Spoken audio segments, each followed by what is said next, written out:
The first floods, 100 and some people came up out of this cemetery. Daddy came up. Your daddy.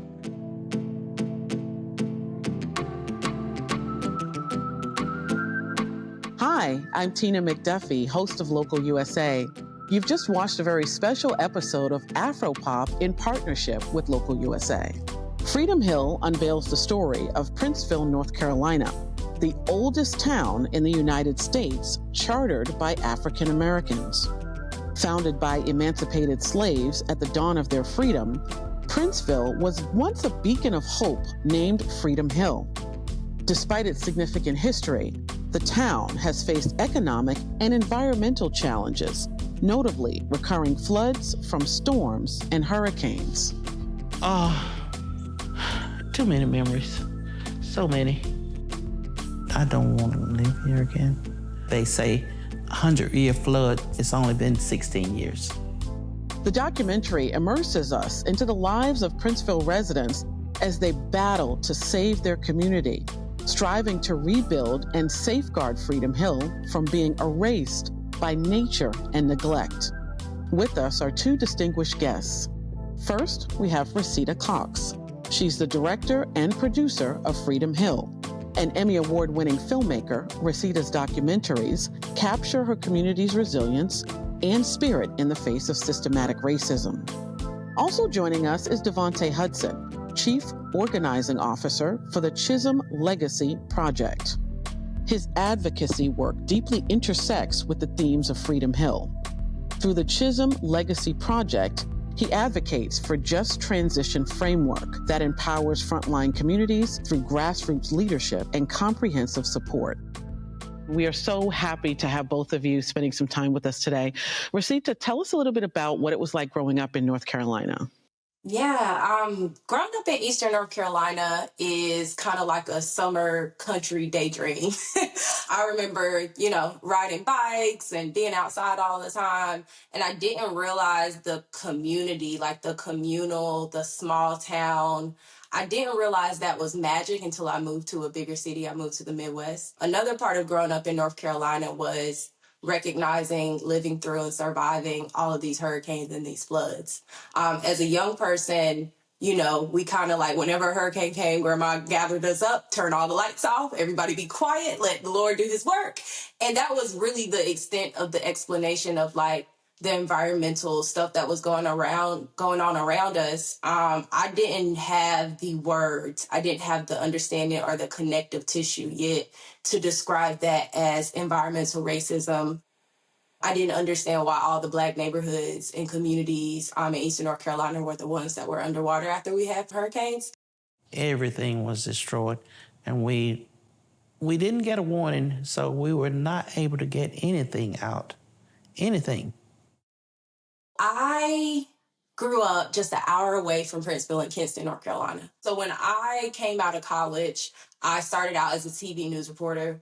I was covering Hurricane Matthew, which also had my hometown underwater. I drove through my hometown, Kinston, on a National Guard boat. You can only see the staple of the church. And I was doing round-the-clock flood coverage. And I was sent to Princeville, North Carolina with no context, just, this town is also underwater. We need to do a story on it. So I go there, and that's when I see the sign that says, home of Freedom Hill, first town chartered by Black people in the country. And I'm like, what? I thought I knew all of what it was to know about Blackness. And then here I am, and I always say Christopher Columbus style discovered Princeville as a young adult. And I was just like instantly confronted with the history that they did not teach me as a Black person. Went through all public schools, went through a public university, and no one ever kind of took us to Princeville, North Carolina.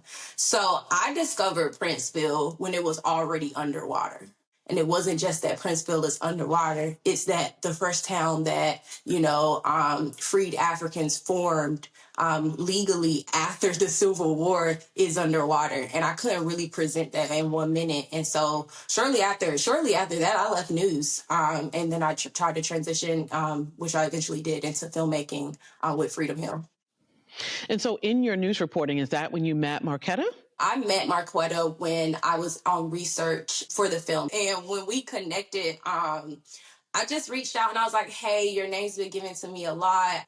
I'm not from Princeville, but I'm from the 252, so we probably have a lot of mutual folks. And I've been wanting to do this story about our environmental racism told through the lens of Princeville since it's the first town chartered by Black people. Like, Grandma owned all of this, and this is great-grandma's house right here on the left. That's great-grandma Maggie's house. And Marquetta was like, wow, I have been wanting to document what I've been discovering on this like ancestry lineage journey I've been on. And to bring this full circle, she told me that when she discovered, Princeville's history, but also her great-great-grandmother she was the only property owner listed on the 1906 census as a Black woman, which don't make no sense, right?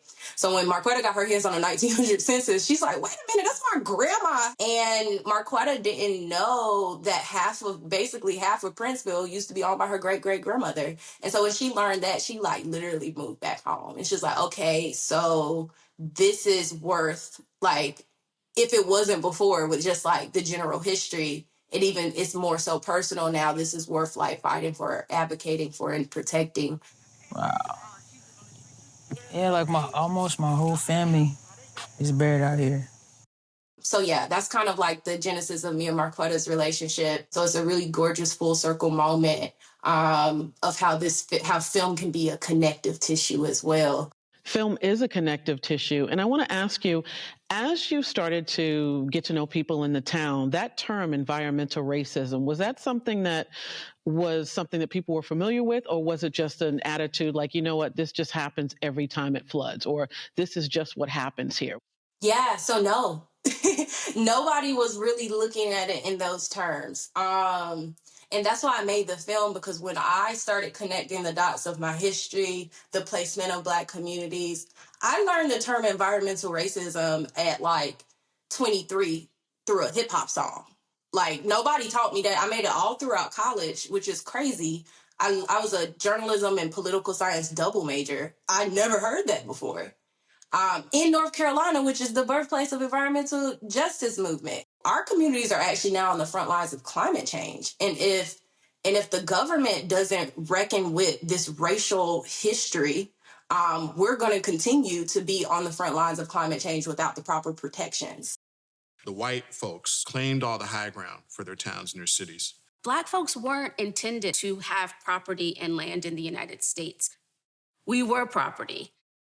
Marquetta was just organizing because she knew there was something worth protecting. She didn't even really have the connective tissue yet of understanding that, like, the whole reason why we have to organize is an example of environmental racism. And DeVante Hudson, I want to bring you into this because Resita just talked about being able to break this down. How environmental racism works. How does it work? Environmental racism is speaking about an ecosystem that's created because of systems that have been perpetuated, laws that have been enacted, value that has been placed on particular communities and not others.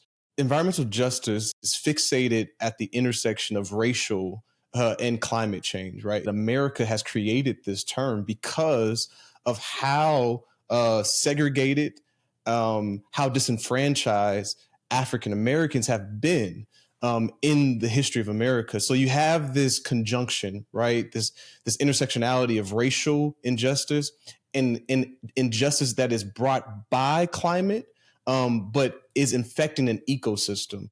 Environmental racism is the targeting of communities of color for various forms of environmental harm.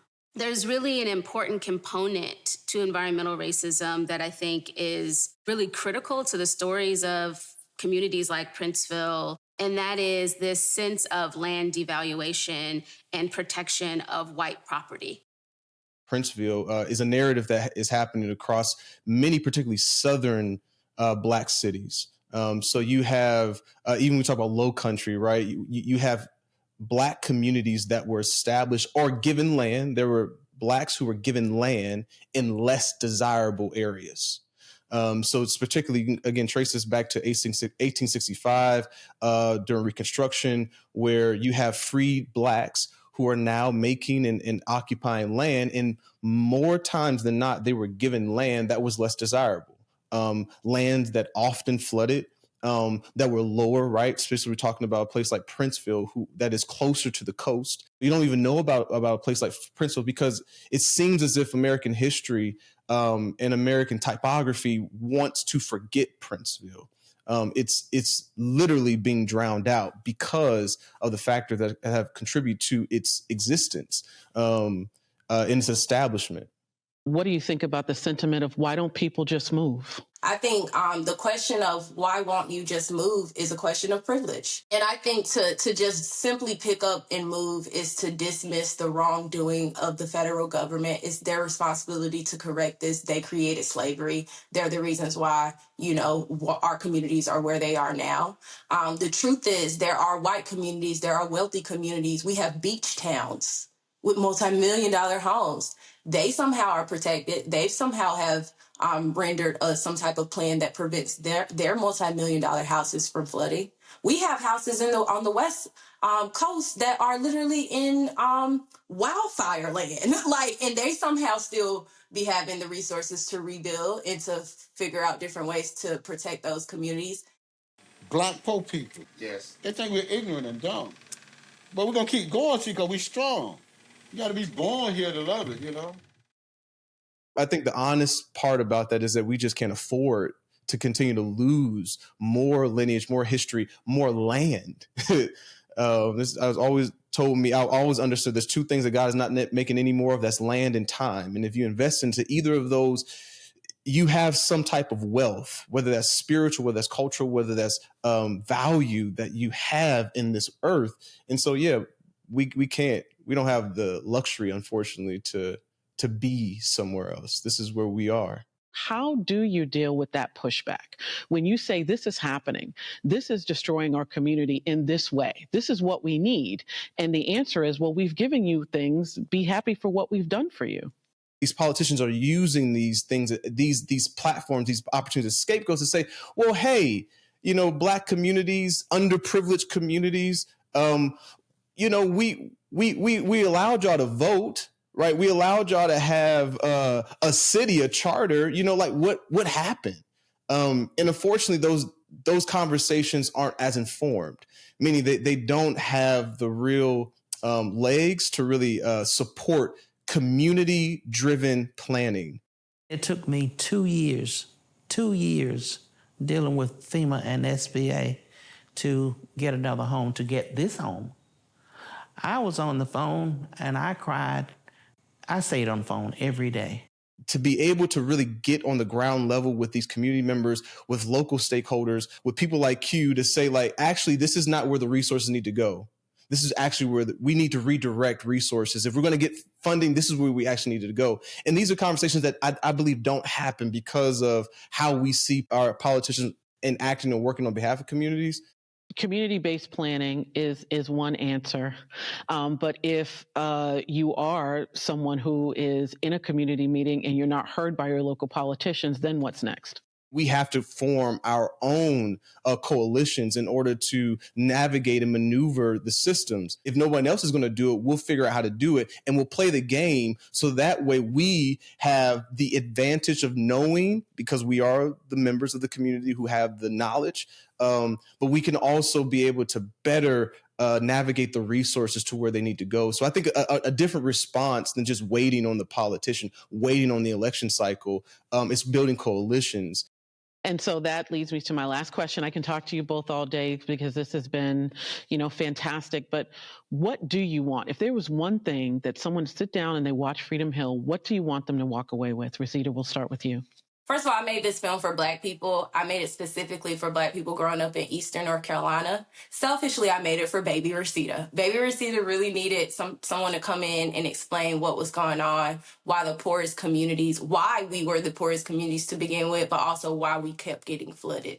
And so I wanted Black people, when I learned myself why, I wanted to scream into the rooftops. We've done a lot with Freedom Hill as far as the impact campaign. I often tell people I had my impact campaign written out before I had my film treatment. I didn't even know what the film was going to do, but but I knew what it wanted to do. And so from Freedom Hill, we started a youth media camp, which is now annual. It takes place in Princeville, where I'm teaching them Black history in Eastern North Carolina to let them know there was something here.